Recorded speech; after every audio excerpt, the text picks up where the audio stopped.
Bonjour à tous, bonjour à toutes, bienvenue sur La Clé des Champs, le podcast qui donne la parole aux acteurs de l'agriculture française. Je suis Louise Lespard et j'ai hâte de vous amener avec moi dans cette aventure. Dans ce podcast, je vous permets d'en apprendre bien plus sur notre monde agricole en partant à la rencontre de personnalités remarquables qui œuvrent à faire briller nos campagnes. Je vous amène dans les coulisses de nos fermes pour découvrir le quotidien de ces acteurs de l'ombre pourtant indispensables à notre pays. Aujourd'hui, j'ai le plaisir de me rendre à Aix-en-Provence pour rencontrer Olivier Nallès. Olivier est avant tout agriculteur. Il produit de l'huile d'olive et du vin. Mais il est aussi président du Comité national d'agriculture biologique. C'est cette double casquette qui m'a intéressée. Quoi de mieux pour analyser le sujet que d'en discuter avec un homme de terrain qui mène le débat national sur ce que doit être l'agriculture bio. Ce que j'ai aimé dans ma discussion avec Olivier, c'est que son rôle d'agriculteur lui donne une vision très pragmatique du sujet.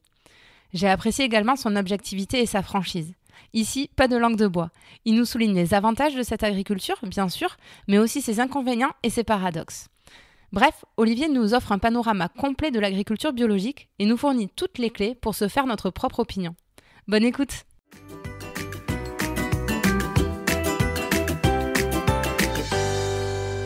Bonjour Olivier. Bonjour.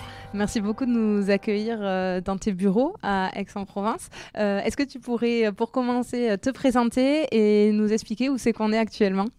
On est dans mon premier métier d'origine, qui était un métier d'œnologue conseil, puisque quand j'ai eu 25 ans, l'exploitation familiale avec ma mère ne permettait pas de nous faire vivre tous les deux. Donc j'ai exercé un métier, une formation que j'avais eue, qui était la formation d'œnologue, c'est-à-dire donc ce que j'appelle le médecin du vin. Et donc j'ai créé à 25 ans un laboratoire d'œnologie conseil, où je squatte encore aujourd'hui, mais je ne suis plus. J'ai transmis à mes salariés qui sont aujourd'hui les leaders de ce laboratoire, mais donc je squatte encore ces bureaux. Mais après, je me suis réorienté vers l'exploitation agricole familiale, puis une exploitation personnelle. Très bien. Et aujourd'hui, je crois que tu as également la casquette de présidente du Comité national d'agriculture biologique à l'INAO. C'est cette casquette qui nous intéresse pour échanger sur tout ça. Qu'est-ce qui a été le déclic ? Qu'est-ce qui t'a poussé à t'investir dans l'agriculture biologique ? Je vais dire, je choque beaucoup parce que je dis je ne suis pas un biophilosophique, je suis un bioéconomique. C'est-à-dire que je ne suis pas levé un matin en me disant la nature, les environnements, il faut protéger tout ça, je vais aller en bio.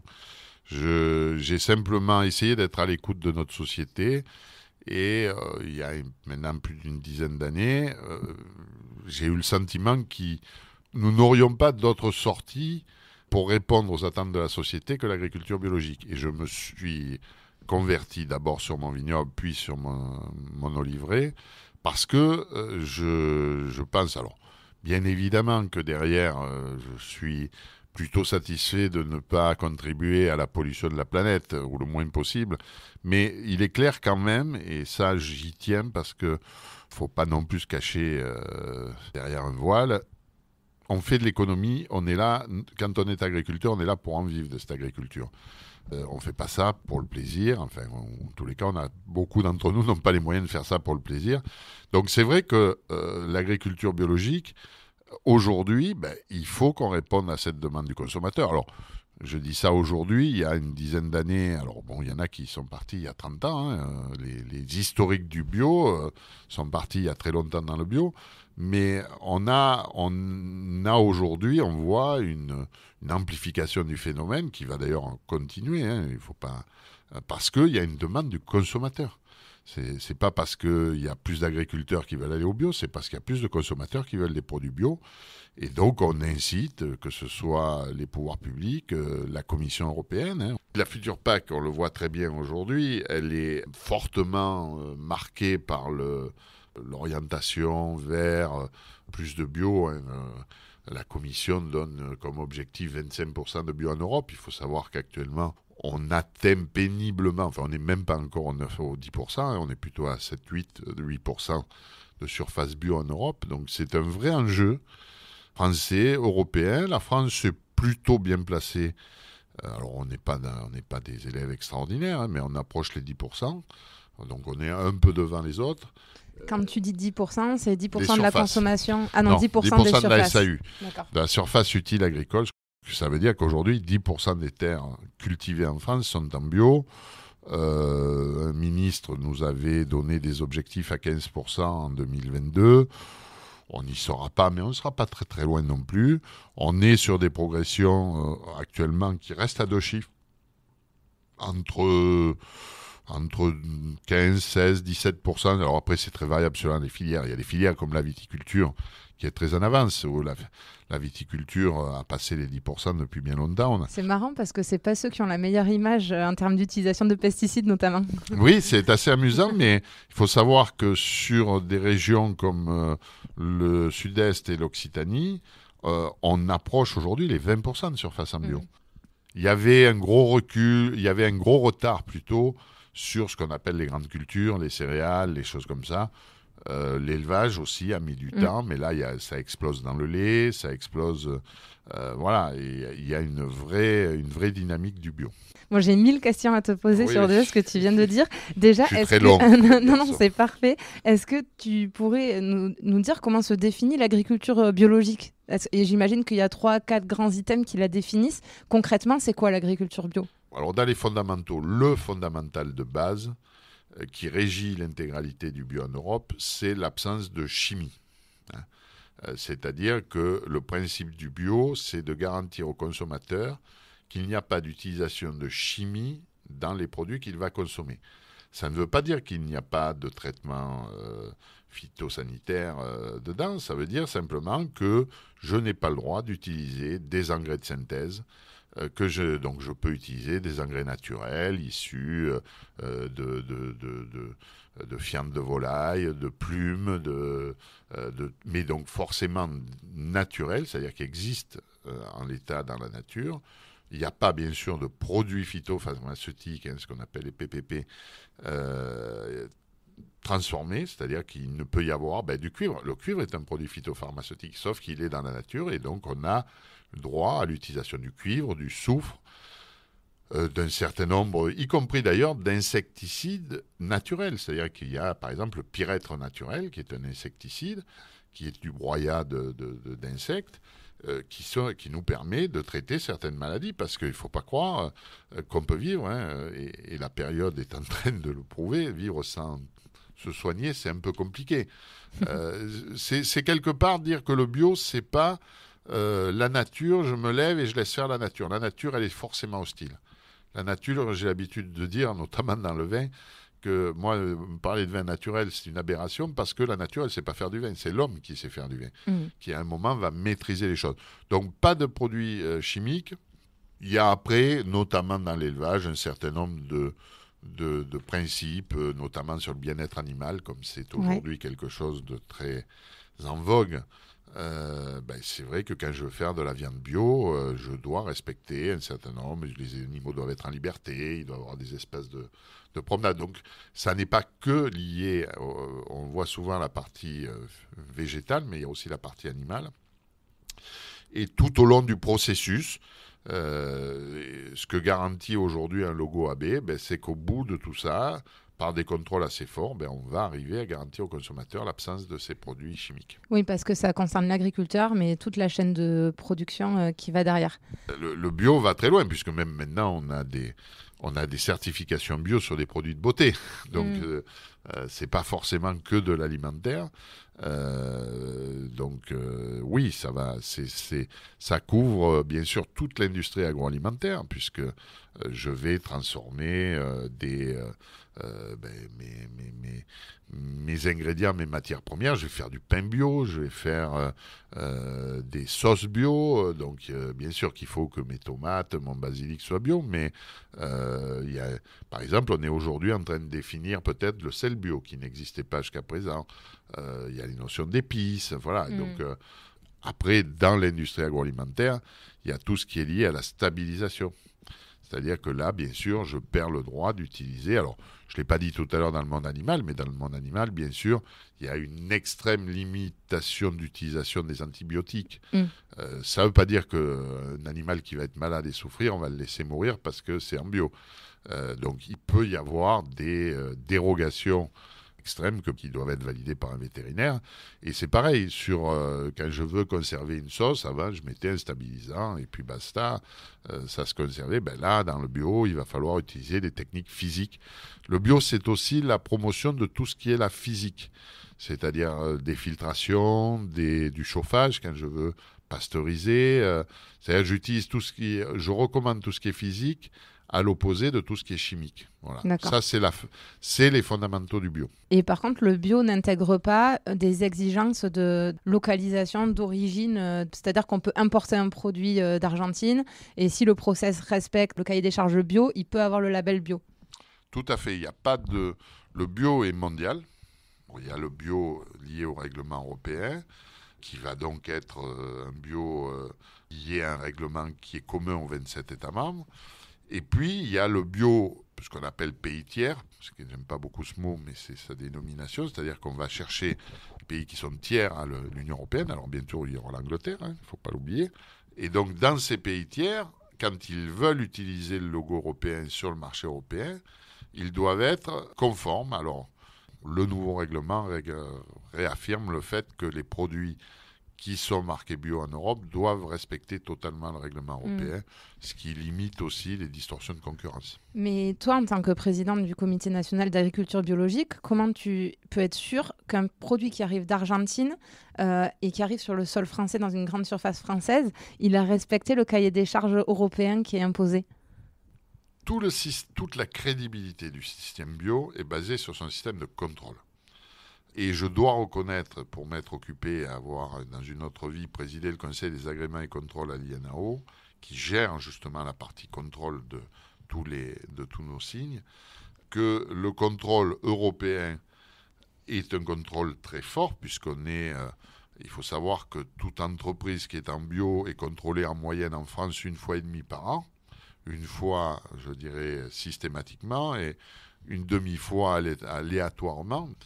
Donc, on a un système de contrôle très fort avec des plans de contrôle qui sont liés, qui vérifient vraiment les choses. Et pour répondre à ta question sur le sujet pays tiers, on a mis en place au niveau mondial, tout ça est dans un système de normes internationales, sur des normes qui sont très, très claires, qui doivent être réciproques avec les États. C'est-à-dire que pour qu'un État extérieur puisse livrer sous logo européen, il faut que son système de contrôle ait été validé par notre système de contrôle.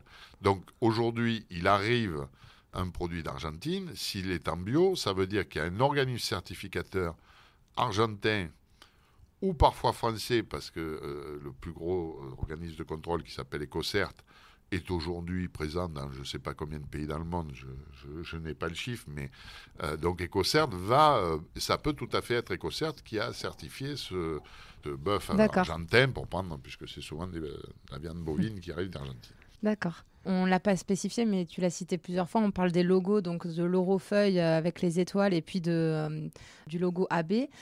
On voit souvent d'autres appellations bio sans qu'il y ait forcément ces logos. Je voyais qu'il y avait une étude qui montrait que le consommateur avait peu confiance aux indications qui étaient mises sur les packaging. Je crois que l'indice de confiance est à 5,9 sur 10, ce qui n'est pas hyper élevé. Comment le consommateur il doit faire pour s'y retrouver dans tout ça ? Alors, ce qui est clair, c'est que l'homme est naturellement bon, mais est naturellement aussi enclin à trouver des échappatoires à la réglementation.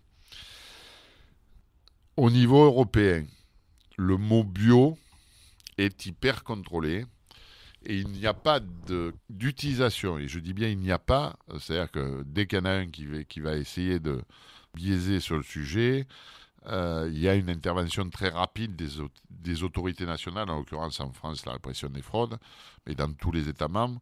Donc, s'il y a le mot bio, il y a forcément l'Eurofeuille, donc la petite feuille verte, qui est le seul logo obligatoire et qui garantit aux consommateurs que le produit est bio. Ensuite, il peut y avoir, et en France on l'utilise assez fortement, l'ancien logo français qui était le fameux logo AB, agriculture biologique, qui continue à perdurer, qui est toléré, qui n'est pas une obligation, mais que les produits français mettent très souvent à côté. Et après, il y a malheureusement tous les cas, je vais le dire comme ça, je ne suis pas persuadé que ce soit des choix, toute une série de cahiers des charges privés qui sont tout à fait légaux et qui peuvent aller plus loin que la réglementation européenne, qui sont des cahiers des charges complémentaires du bio. D'accord. Donc, et là, après, il y a des marques qui ont fait leur propre cahier des charges, il y a le bio Tartampion, il y a le bio machin. Ouais. Et là, c'est vrai que le consommateur a un peu de mal à s'y retrouver. La Fédération nationale d'agriculture biologique vient de lancer un cahier des charges spécifique aussi, parce qu'ils trouvaient que le règlement européen n'allait pas si loin, dont j'ai oublié le nom. La preuve, c'est que il y en a tellement que je ne veux pas les citer parce que je vais me planter. Mais voilà, c'est vrai qu'il y a un monde aujourd'hui de marques privées, mais qui ne peuvent marquer bio que si, à la base, il y a la certification européenne. Donc ça, quand même, je ne peux pas faire mon cahier des charges et me dire je suis en bio. Non, ça, là, par contre, je suis formel et les autorités y veillent fortement. D'accord. Puis on fait notre police entre nous aussi. Nous voilà rassurés. Voilà. Et je vais passer à la minute économie que je fais toujours du podcast. En moyenne, le bio, c'est 35% plus cher. Je regardais sur des sites e-commerce de grande surface. Le beurre, par exemple, premier prix, il est à 6,80 € le kilo, quand le bio est à 8,50 €. Les œufs, on est à 16 € pièce, 16 centimes pièce en conventionnel, quand on a 35 centimes pièce en bio. Aujourd'hui, déjà, qu'est-ce qui fait que c'est plus cher ? Alors, déjà, il faut se lever une chose dans la tête. Il y a une célèbre enseigne qui ose, et ça m'exaspère à communiquer sur le bio et pas cher, c'est une débilité profonde. Et pourtant, le patron de cette maison se targue d'être très communicant, et je trouve que c'est assez scandaleux. Pourquoi ?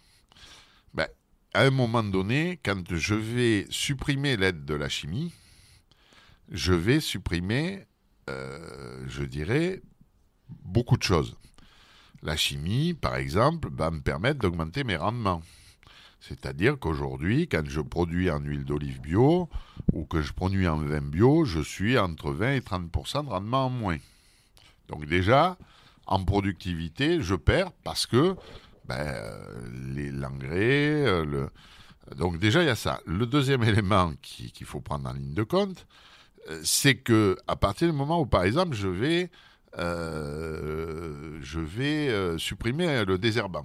C'est très bien. Aujourd'hui, on dit que le glyphosate doit disparaître. Je n'ai pas d'avis sur le sujet.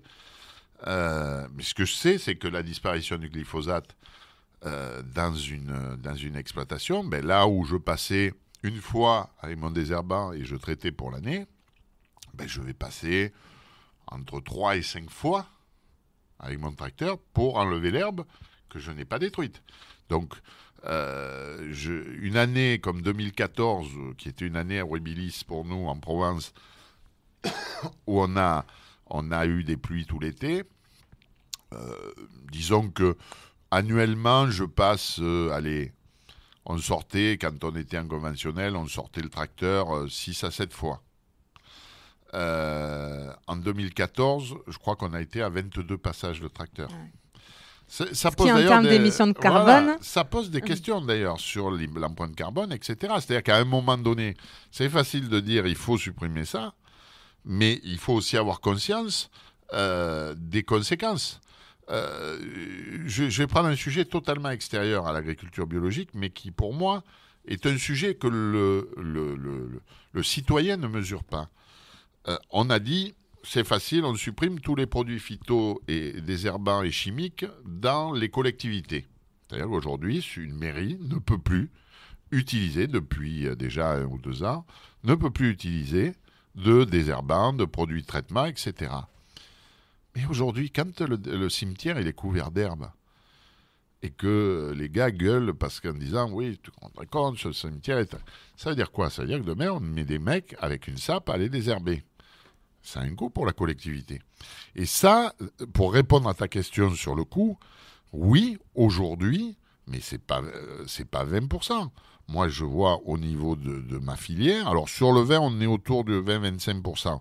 Parce qu'on n'a pas trop d'impôts. Plus cher, bien sûr. De coûts supplémentaires. C'est pas qu'on est plus cher, c'est de coûts supplémentaires. Parce qu'aujourd'hui, on ne vend pas du bio plus cher parce qu'on veut gagner plus d'argent. C'est parce que de toute façon, à la base, il nous coûte plus cher. Sur certains produits, tu citais les œufs qui étaient à 3 fois le prix.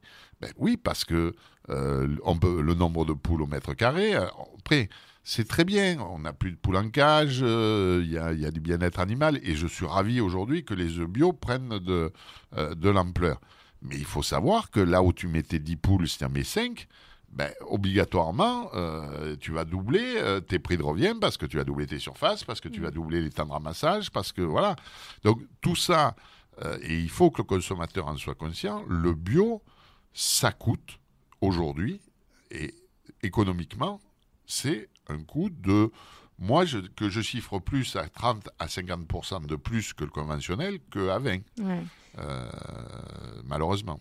Et est-ce que l'agriculteur est mieux rémunéré quand il fait du bio que quand il fait du conventionnel? Je le disais tout à l'heure, moi je vis à Paris, le bio c'est hors de prix. Honnêtement, à Paris c'est un truc de bobo presque. Et je me dis, est-ce que l'agriculteur quand même gagne plus d'argent, ou est-ce que la grande surface elle marge plus, ou est-ce que finalement je paye le vrai prix des choses? Bon, j'ai 1h30 d'explication pour répondre à ta question. 3 minutes. Oh Top putain, chrono. ça va être compliqué. Non, alors, il faut voir, il y a plusieurs éléments là, pour te répondre. Bon, c'est vrai au départ, il y a un coût supplémentaire. Aujourd'hui, je dirais que l'agriculteur arrive au moins à se faire rémunérer des coûts supplémentaires qu'il a. Et que donc, la demande étant un peu supérieure à l'offre, les agriculteurs qui sont partis en bio, notamment ceux qui sont partis depuis longtemps, ont créé des circuits privilégiés où il y a une forme de commerce équitable et de répartition de la valeur. Là, tu parles des petits commerces qui font type Biocop, des choses comme ça, quand tu parles de circuit privilégié. Sauf que je n'appellerai pas Biocop un petit commerce, Ouais. parce qu'aujourd'hui, c'est des centaines de Biocop en France. Mais on parle, nous, dans le monde de la bio, des circuits spécialisés. Et c'est un des débats et des enjeux aujourd'hui. C'est pour ça que ta question est large. Doit-on garder le bio dans une niche lié à des circuits spécialisés, dont Biocop est le plus bel exemple de réussite, mais c'est une magnifique réussite au niveau national, et c'est une belle réussite de préservation de commerce équitable. Il y a un vrai engagement de rémunérer correctement les agriculteurs qui fournissent Biocop, etc. Et il n'y a pas que Biocop, il y a d'autres circuits qui ont aujourd'hui Marcel et Fils ici. Il y en a un certain nombre. Le bio, c'est bon. Après, il y a le débat, il y a les bons, les moins bons, les machins. Bon, Biocop est dans tous les cas l'historique et le plus gros, de très loin. Et aujourd'hui, ça représente autour d'une petite quarantaine de % du marché bio en France. D'accord. Ces Quand circuits même. spécialisés. Mais à une époque, c'était près de 60%. C'est-à-dire qu'on voit ces 5 dernières années diminuer la proportion. Alors, il ne baisse pas en quantité parce que le marché augmente, mais il baisse en proportion. Pourquoi ? Parce que de l'autre côté, la grande distribution est rentrée dans le jeu. Et la grande distribution qui, il y a 5 ans, il y a 10 ans, pas 5 ans, parce que ça fait quand même un moment qu'elle est rentrée dans le bio, mais on a vu une explosion ces dernières années, est rentrée, et ça rejoint la remarque que je faisais sur une célèbre enseigne, et a explosé le bio en France. Et aujourd'hui... Comme à chaque fois qu'elle rentre sur certaines verticales. Elle rentre avec sa puissance de commercialisation, sa puissance d'achat, parfois peut-être un certain manque d'éthique, encore que justement maintenant ils essayent tous de se racheter une conduite, mais toujours est-il qu'on a vu exploser le marché du bio, les chiffres de l'agence bio, si vous voulez, tous les chiffres de l'agence bio, allez les voir sur le site de l'agence bio, vous avez toutes les études, c'est très bien fait, bon il faut avoir envie de lire tout ça, mais il y a vraiment des études précises chaque année qui montrent notamment les augmentations du volume de la bio en France. Et donc, aujourd'hui, on est dans ce tournant où doit-on garder à la bio sa dimension historique et sa création de valeur, puisqu'on est quand même, on crée de la valeur avec le bio. Est-ce qu'on en crée suffisamment ? Pas toujours. Pas toujours. J'ai vu des agriculteurs bio ne pas s'en sortir. Et là rentre un troisième débat derrière. Doit-on aider l'agriculture biologique ? Moi, je sais que je suis autant un fervent de l'aide à la conversion. C'est ce qu'aujourd'hui l'Europe prône maximum. Pendant 5 ans, vous êtes aidés. Je me suis toujours battu contre l'aide au maintien parce que si à un moment donné, l'économie, et ça rejoint ta question de départ, l'économie n'est pas, entre guillemets, la base de la production bio, elle ne tiendra pas. C'est-à-dire que si elle doit être une économie aidée, elle ne survivra pas. D'accord. Et donc, on le disait, c'est plus cher. Est-ce que la demande, elle suit? Je voyais qu'en fait, il n'y avait que 6% du panier moyen des ménages qui a vocation à acheter du bio. C'est-à-dire que les gens achètent en moyenne 6% de bio. C'est ça que j'ai en tête. C'est en progression, mais on est plutôt aujourd'hui vers 7-8. Voilà. Ouais. Mais enfin, pour l'instant, c'est pas 50%. Et est-ce que tu penses que les gens sont prêts à suivre? Parce que en fait, j'ai l'impression qu'il y a une vraie différence entre le citoyen, où on est tous d'accord de dire qu'il faut une agriculture plus propre, qu'il faut moins d'utilisation de pesticides. Mais finalement, quand on est en grande surface, en fait, on fait toujours le choix du prix le moins cher, où le prix, en tout cas, est un facteur clé d'achat. Est-ce que tu penses que les gens sont prêts à se responsabiliser là-dessus et à dépenser plus d'argent pour acheter de la qualité et du bio? Alors, la réponse est oui. Mais la réponse est encore plus oui. Alors après, le problème est de la mémoire. Mais la crise qu'on vient de vivre à travers, alors, je ne sais pas pourquoi on s'est mis à la Covid-19. Je dirais qu'il y a 6 mois, j'aurais peut-être pas fait une réponse aussi claire. Aujourd'hui, on a repris conscience, pendant 3 semaines, les Français se sont réaperçus que manger, c'était important. Il y a un chiffre pour moi qui est très parlant, c'est que sur les... Là, je renvoie au CREDOC, pas à l'agence bio, mais au CREDOC, qui est le centre de recherche sur l'alimentation et sur la consommation en France. Le CREDOC nous explique, c'est un constat, que la part de l'alimentaire dans le budget des ménages a baissé. On était à une époque autour des 25 à 30% du budget des ménages était consacré à l'alimentaire. Aujourd'hui, de tête, on doit être autour des 12 et quelques pourcents. Et chez les moins de 30 ans, on est en dessous de 10%. C'est-à-dire que globalement, je ne consacre plus rien à manger. Enfin, plus de l'argent que je gagne. Alors bon, là-dedans, vous avez bien sûr le logement qui est presque 50% du budget, enfin, surtout quand on habite à Paris. Je confirme. Oui.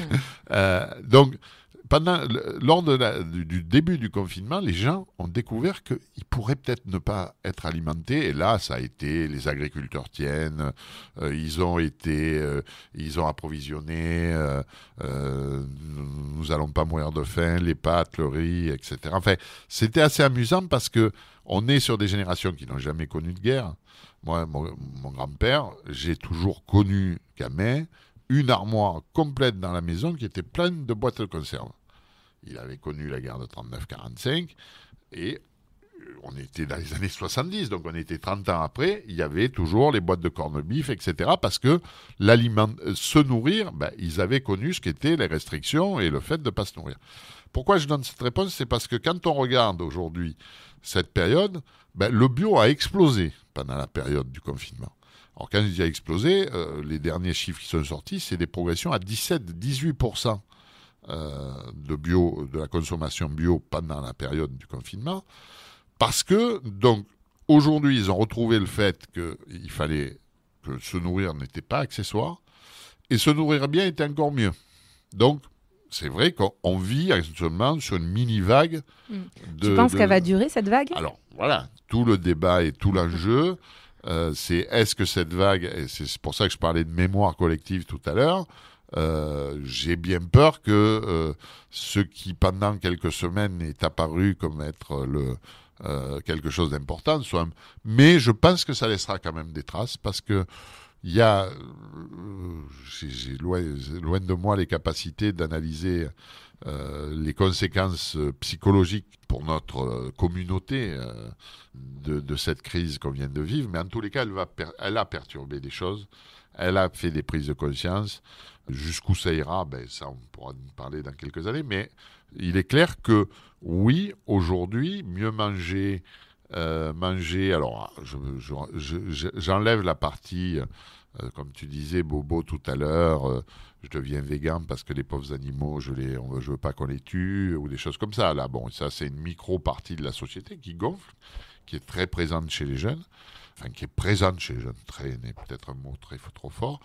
Mais au-delà de ça, il y a la prise de conscience, mais qui est une prise de conscience globale, que notre planète, on est en train de la bouffer, que si on ne fait rien, nos petits-enfants, ils risquent de ne plus avoir grand-chose pour vivre sur Terre. Enfin bon, il y a une prise de conscience assez globale, écologique, mais qui est très confuse, qui part dans tous les sens, c'est-à-dire que je veux bien que, oui, il faut de la planète, mais là, en ce moment, il n'y a qu'à voir quand la mesure de limiter à 30 km/h dans les villes la circulation, quand les citoyens vont être sur le ou quand on dit le périphérique à 40 ou à 50 km/h, je ne suis pas persuadé que le même qui avait la conscience écologique importante supporte qu'on lui impose de rouler à 30 km/h dans les rues de Paris ou ailleurs. Ouais. Et comment on peut faire aussi, parce que même si les gens sont prêts à consacrer une plus grande partie de leur budget pour bien manger, certains ne pourront pas se le permettre parce qu'ils n'auront pas le portefeuille pour. Comment on fait pour qu'à terme, l'agriculture biologique, pour la démocratiser et qu'elle soit accessible à tous ? Alors, c'est là où, tout à l'heure, comme je n'ai pas eu 1h30 pour répondre, je n'ai pas pu développer. Non, je te taquine.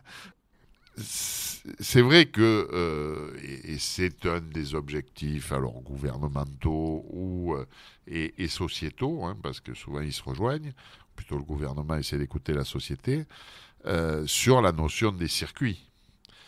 C'est-à-dire que quand aujourd'hui tu vas payer une fortune, j'allais dire un poireau, une carotte dans un magasin spécialisé à Paris, je te prie de croire qu'il y a plus de 50% du prix, pour pas dire 60% du prix, qui n'ont pas été donnés à l'agriculteur. Donc, mais parce que, alors après, on peut discuter le transport, le stockage, les pertes. Un des éléments très forts, c'est aussi quelque chose qui est très en vogue aujourd'hui, c'est la notion des pertes et du gaspillage. Où là, on est aussi en pleine incohérence sociétale, qui est de dire je veux que des choses fraîches, bien présentées, machin, plus de 3 jours, les DLUO, je jette, etc.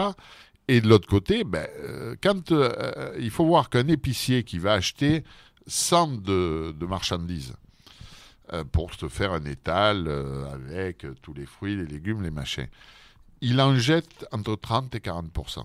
C'est-à-dire qu'il a 30 à 40% d'invendus.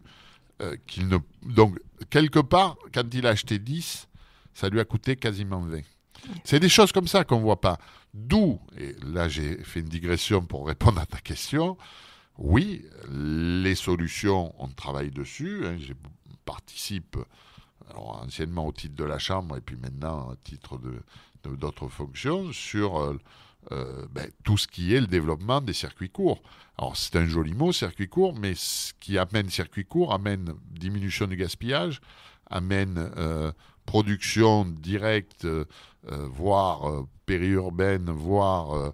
alors, j'ai un peu de doute sur la production et sur l'agriculture urbaine. C'est la grande mode en ce moment. On va faire les champignons dans les parkings, on va faire les courgettes et les tomates sur les toits de Paris. Bon, allez, admettons, j'ai un peu des doutes. Surtout qu'on ne peut pas les faire en bio parce qu'ils sont hors sol. Parce qu'une des choses dans le fondamental du bio, c'est qu'on doit avoir un lien à la terre.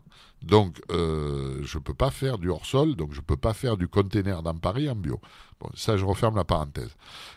Donc voilà, on a ce qu'on appelle les PAT, les programmes d'alimentation territoriaux, qui sont aujourd'hui, ont été mis en place par la loi Egalim. Enfin, il a été mis en place avant, mais renforcé par la loi Egalim, où il y a des vraies réflexions, justement, de création, de halles, de facilitation, si c'est un mot un peu barbare, qui amène non pas qu'on va moins cher, mais parce qu'on supprime des surcoûts de transport, de gaspillage, de choses comme ça. Alors, bien sûr, il y avait les paniers familiaux, les choses comme ça, mais aujourd'hui, on essaye d'alimenter notamment les cantines.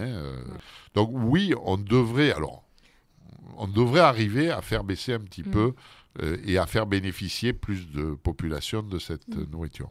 Là où je te rejoins, c'est qu'on a fait l'expérience aujourd'hui. On s'est arrêté chez un producteur de légumes. On a pris un melon, 2 avocats, 4 tomates, 4 brugnons.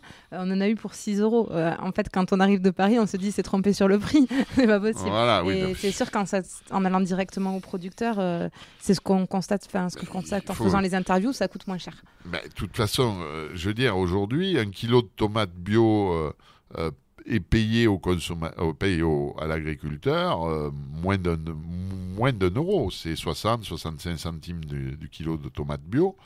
Je te défie de trouver à Paris des tomates bio, ne serait-ce qu'à 1 euro.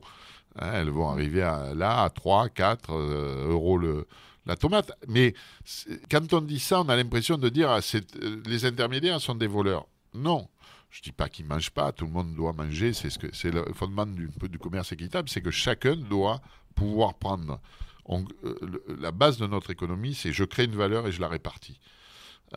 Et donc, la valeur qu'on crée, elle doit être équitablement répartie, mais il y a quand même des vraies raisons au surcoût parisien. La logistique à Paris, elle est un peu compliquée. Hein. Le temps passe et j'aimerais parler avec toi, vu que tu as en plus la casquette d'agriculteur, de comment on fait pour accompagner. Tu parlais d'aide à la conversion, mais aujourd'hui, le vrai poids, il pèse quand même sur les agriculteurs de prendre le risque de passer en bio. Hier, j'étais voir une productrice de lavande qui, au début, a tout passé en bio, en se disant je vais faire que du bio. Et en fait, elle a perdu beaucoup d'argent parce que les mauvaises herbes ont poussé, on mangeait tous ses pousses. Elle a perdu 3 ans et des milliers d'euros.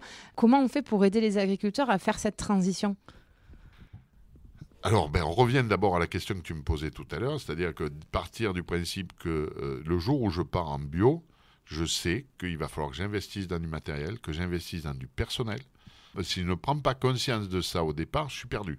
C'est-à-dire que oui, elle pourrait plus réussir dans la lavande bio, mais ça veut dire qu'elle avait du personnel, du matériel. Aujourd'hui, on a des robots pour désherber, notamment dans le maraîchage, on met au point des robots. Mais voilà, il faut partir du principe que la nature ne permet pas à la lavande de pousser toute seule. Non, il faut qu'à un moment donné, je la nettoie. Donc, pour répondre à ta question, il y a le fondement de l'agriculture bio et pour un agriculteur, c'est à un moment donné de se dire je ne peux produire en bio que parce que je vais trouver des marchés qui sont prêts à payer le surcoût que j'ai. Si je ne me mets pas ça dans ma tête au départ, je vais dans le mur. Et je me répète parce que je l'ai dit tout à l'heure, on ne bâtit plus l'époque de l'Union soviétique où il y avait une économie dirigée et où on achetait au prix fixé par l'État est terminé. Donc ça veut dire quoi ? Ça veut dire que si je veux faire du bio, il faut que j'ai une étude de marché qui me permette de dire mais mon surcoût va être ça et je vais être capable demain de trouver un marché sur ce sujet-là, à ce prix-là. Et ça n'est que dans ces conditions que le bio peut réussir. Et d'ailleurs, j'avais interviewé Lucie qui fait des poules pondeuses en Vendée. Et elle, au début, elle voulait s'installer en bio. Et sa coopérative lui a dit non, il n'y a pas assez de demande pour le bio pour l'instant pour qu'on puisse vendre tes stocks. C'est vrai que... Elle a été basculée en conventionnel. Voilà. Alors là où il y a 2 choses derrière. Donc c'est pour ça que autant... Notamment, on a une phase d'adaptation qui est prise en compte, qui est de 5 ans. C'est-à-dire qu'il faut 5 ans pour un agriculteur conventionnel de basculer son exploitation en bio ? Techniquement, c'est suivant les produits, mais par exemple pour les plantes pérennes comme la vigne, l'olivier, c'est 3 ans de conversion. L'Europe estime que entre le départ, puis les sommes sont relativement faibles. Actuellement, un agriculteur en conversion, il va toucher 300 € par hectare.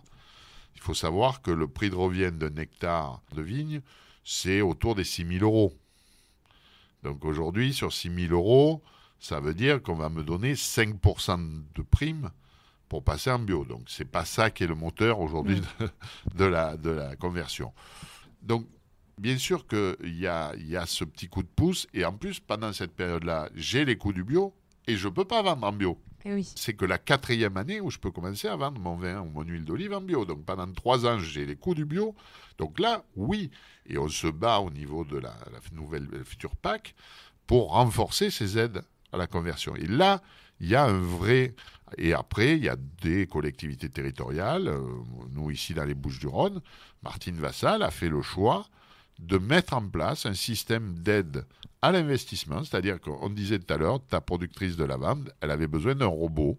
Si dans les Bouches-du-Rhône, elle pourrait obtenir 30%, alors plafonné, alors ça dépend le prix du robot, mais enfin plafonné de tête, c'était autour de 40 000 euros. Donc elle pouvait avoir 30% de 40 000 euros d'aide spécifique du département des Bouches-du-Rhône pour pouvoir acheter son matériel supplémentaire pour pouvoir cultiver, donc diminuer un peu ses coûts de relais. Voilà. Mais le système en lui-même, il doit être basé. Alors aujourd'hui, c'est vrai qu'il y a la demande consommateur, mais est-ce qu'elle va durer? C'est toute l'inquiétude de tous les producteurs. La demande consommateur fait que les gens sont prêts à payer, alors pas beaucoup plus, mais un peu plus pour avoir du bio. Et c'est la réussite de la grande distribution dans le monde du bio en ce moment. Tu as employé le terme de transition. Ça aussi, les consommateurs, il faut qu'ils en soient conscients. Enfin, là, je vais peut-être parler plutôt à l'agriculteur, mais les gens sont quand même très exigeants vis-à-vis de l'agriculture. Ils veulent une agriculture plus propre, presque tout de suite. Mais ça prend du temps. Ça ne peut pas venir comme ça en claquant des doigts. C'est surtout qu'il est logique que quand je vends un produit bio, si j'ai eu des pratiques non bio avant, il faut que la terre ait un certain temps d'adaptation, donc voilà, c'est une forme de nettoyage. Quand on parle de transition et de conversion, la période de conversion, c'est le terme exact, mais c'est pareil pour une vache quand je veux faire du lait bio, donc il va falloir que je lui fasse pâturer alors de tête c'est 2 ans sur la conversion pour le laitier, pendant lequel ma vache va manger de l'herbe bio et pas de l'herbe traitée au désherbant ou des choses comme ça, aux engrais chimiques. Donc bien sûr, il y a cette part que le consommateur ne voit pas qui rentre dans nos coûts, mais surtout, et qu'on soit clair, aucune agriculture bio n'atteint la productivité d'une agriculture conventionnelle. Les baisses de rendement, au mieux c'est 20%, et souvent c'est 30, 40 à 50% de baisse de rendement. Donc rien que là, j'ai les mêmes coûts de production, voire des coûts de production supplémentaires, et j'ai 2 fois moins de produits. Je lisais hier soir les statistiques du blé bio, là, parce qu'en ce moment c'est le grand truc, puisqu'on finit les moissons. Voilà, on a une récolte en blé en bio en France qui, cette année, a eu des pertes importantes. Alors la filière blé normale aussi. Mais voilà, mais il y a des écarts de productivité de 30 à 40%. Et le challenge, il est d'autant plus grand que j'ai l'impression que les agriculteurs subissent un peu le changement climatique en ce moment. Et finalement, les pesticides étaient une des manières pour eux de sauver leur culture, etc. Et en fait, alors qu'on va prendre le changement climatique maintenant de pleine face, on leur enlève des armes pour faire face à ça. Vaste 2 sujet. minutes. Oui, mais tu me poses des questions qui sont plus qu'intéressantes et qui me passionnent en plus parce que j'arrive à un âge où je peux me permettre d'être plus dans la réflexion que dans l'action. Quand on arrive à la soixantaine, on a un peu plus de temps pour réfléchir et puis surtout d'essayer de réfléchir à l'avenir de nos enfants et de nos petits-enfants. C'est beaucoup plus complexe que ta question. Bien sûr qu'il y a le changement climatique. Donc le changement climatique, il a plein d'effets. Alors il y a des effets positifs, des effets négatifs, des problèmes de gestion de l'eau, etc. Bon, ça c'est clair. Mais ça va bien au-delà de ça. C'est qu'aujourd'hui, les rééquilibrages dans la nature, les réactions, par exemple, les insectes, on voit réapparaître des choses qu'on ne voyait plus, puisque pendant 40 ans, disons depuis 50 ans, puisque c'est depuis l'après-guerre, et je dirais l'agriculture, où il fallait que les agriculteurs nourrissent la France après la guerre de 1945, où là on a massivement utilisé le DDT, le machin, le truc, enfin tous les produits chimiques, alors qui étaient une abomination, qui étaient ce que j'appelais des lance-flammes. Mais on a détruit les moustiques, et aujourd'hui tout ça se redéveloppe. Et avant que on retrouve des équilibres. Alors bien sûr, les puristes vont t'expliquer que quand il y a un insecte qui se développe, il y aura un prédateur qui va se développer, qui empêchera que. Moi, je m'occupe beaucoup de vignerons en Corse. Là, on a vu apparaître la pyrale des agrumes. Moi, je ne savais même pas il y a 2 ans qu'elle pouvait s'attaquer aux raisins. Sauf qu'elle s'est redéveloppée, il n'y a pas eu assez d'agrumes pour la nourrir, On l'a vu arriver sur la vigne. Sauf que je suis en bio, je n'ai pas d'insecticide. Donc, voilà. Et ça, je pense qu'on n'imagine même pas encore tout ce qui va nous tomber sur la tête dans les années, parce qu'on est encore dans une phase où il y a encore un peu des insecticides. Mais quand on est... Et là où je rigole, parce qu'il faut de temps en temps un peu se moquer, c'est que quand nos petits copains parisiens vont débarquer en Provence, en Languedoc, où après des années de traitement anti-moustique, on avait trouvé presque une sérénité, mais qu'on va avoir un redéveloppement de nos petits copains les moustiques qui vont attaquer. Là, ça va hurler en disant, mais comment on ne les détruit pas? Mais c'est scandaleux, je suis bouffé par les moustiques. C'est un exemple sarcastique, mais voilà, il faut se dire qu'on n'est qu'au début, et c'est pour ça que je te dis ta question, elle est beaucoup plus vaste que le changement climatique. On est au début de la recréation d'une... Alors, on a des phénomènes climatiques qui sont beaucoup plus extrêmes, on le voit chaque année, avec des pluies extrêmes, avec des froids extrêmes, puis des chauds extrêmes. On a un problème du climat, mais ça, c'est un autre sujet beaucoup plus large que ce que je peux dire. Mais derrière, il va y avoir plein de conséquences de l'abandon des produits phytopharmaceutiques qui vont faire qu'on n'est qu'au début de nos surprises. Et on va perdre des récoltes sur des insectes qu'on n'imaginait même pas, et dans toutes les cultures. On est un peu en cure de désintoxication de produits phytosanitaires. C'est tout à fait ça, sauf que, voilà, comment on va gérer cette phase intermédiaire? Aujourd'hui, je suis quand même un petit peu inquiet, parce que, très bien, on ne veut plus... encore une fois, c'est pas de dire c'est bien ou c'est mal, mais je ne suis pas persuadé que ceux qui prônent ça ont imaginé toutes les conséquences en coût. Je l'ai dit tout à l'heure, pour les collectivités territoriales aujourd'hui, gérer les herbes, les machins, les trucs. Mais des choses aussi simples que... J'étais sur une commune pas très loin l'autre jour, pas très loin d'Aix, qui est un peu ma commune de base, qui est Saint-Cana.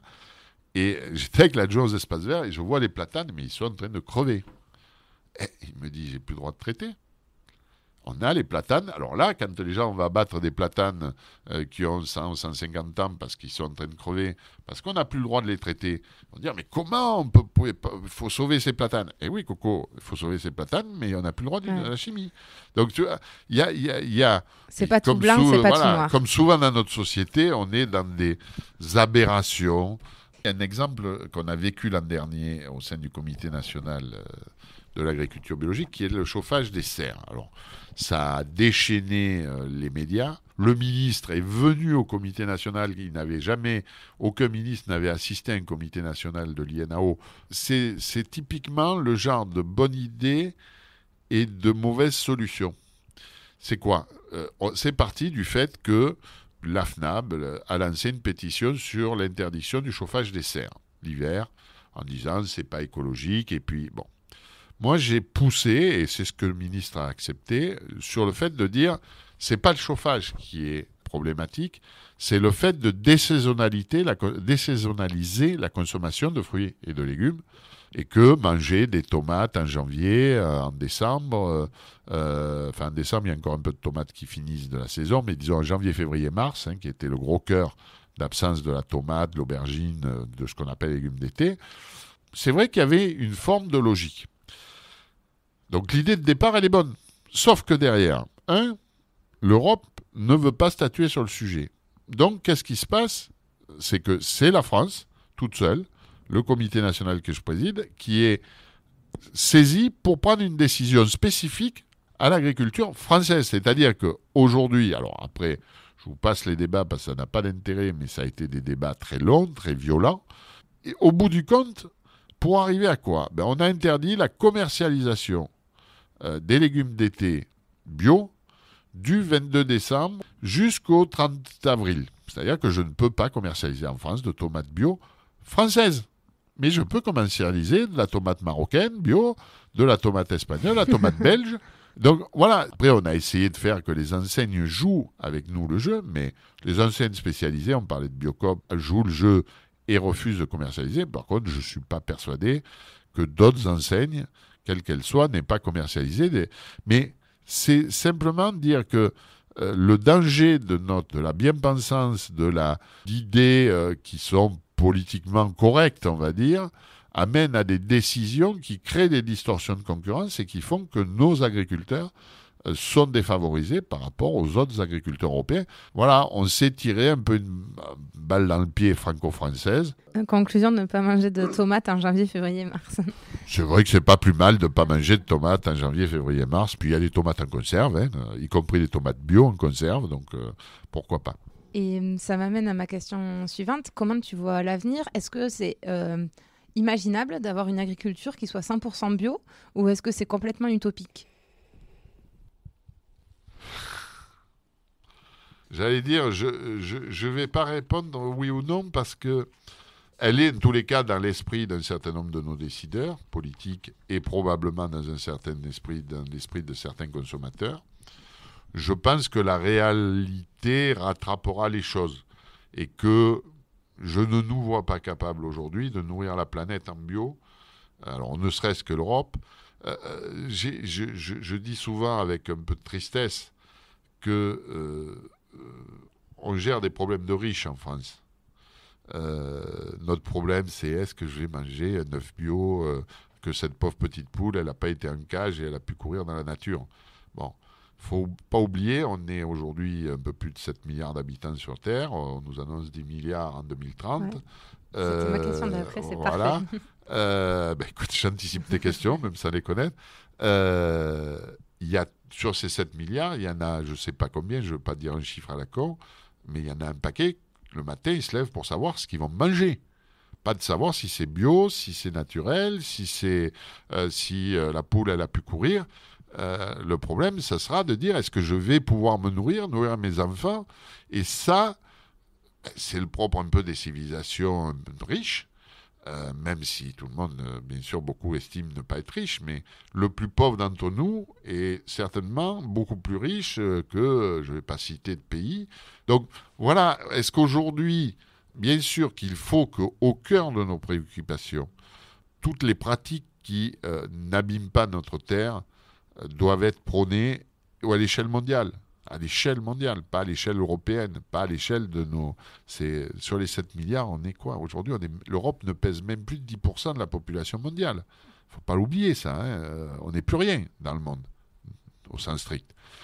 Mais après, à un moment donné, il va falloir nourrir ces 10 milliards d'habitants. Alors, il y a des réflexions qui sont menées. La FAO travaille beaucoup là-dessus. La FAO, qui est l'organisme émanant de l'ONU, qui est l'organisation internationale qui gère l'agriculture et l'alimentation.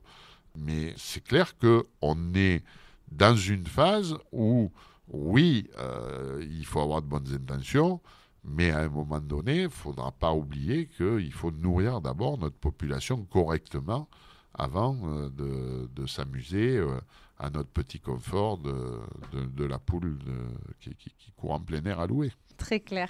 Et je vais passer à mes questions de fin. Ma première, c'est qu'est-ce qui te rend fier à toi d'être agriculteur d'une part et puis de t'investir comme ça pour faire avancer l'huile d'olive, l'agriculture biologique, de faire avancer finalement le monde agricole ? Ma première fierté, c'est de donner du plaisir à mes consommateurs. Alors, c'est vrai que j'ai la chance de produire du vin et de l'huile d'olive. C'est pas les produits les plus désagréables. Voilà. Et que j'ai l'habitude de dire la réussite du rosé, qui est mon fer de lance dans mon exploitation, c'est de donner du plaisir aux consommateurs. C'est-à-dire qu'à un moment donné, au-delà de la nourriture, il va avoir du plaisir. Et en dégustant mon huile, c'est pareil. Donc ça, je suis très fier de ça, de participer à ce phénomène plaisir. Ensuite, il y a quelque chose qui m'a animé depuis toujours, c'est de dire qu'aujourd'hui, quand je suis agriculteur, je ne suis pas qu'un producteur de nourriture. Je suis aussi celui qui entretient un territoire, qui entretient des paysages. Tu es allé voir un moulin dans les Baux. Si demain, il n'y a plus d'oliviers, quand tu vas monter dans les Baux, tu vois, ça ne va plus vraiment être aussi joli. Et s'il n'y a pas un couillon d'agriculteur pour cultiver les oliviers, pour se crever et pas forcément gagner d'argent en bas, il n'y aura plus d'oliviers dans les Baux.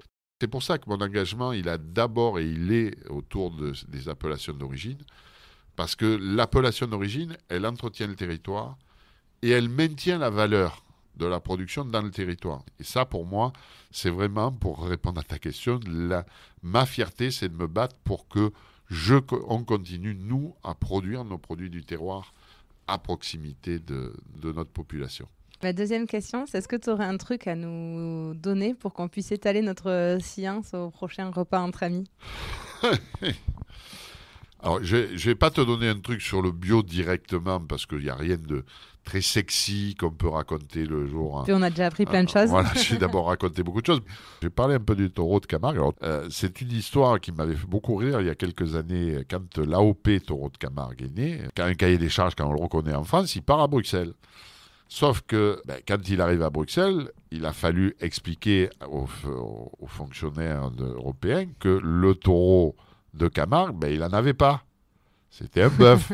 Parce qu'on appelle ça taureau de Camargue, mais pas les mâles. Ils sont je ne savais pas. Même moi, je savais pas. Okay. Voilà, ils sont castrés. C'est des bœufs. Pourtant, tu viens d'une région où il y a quelques bœufs de belle qualité. Moi, je suis un amateur de viande.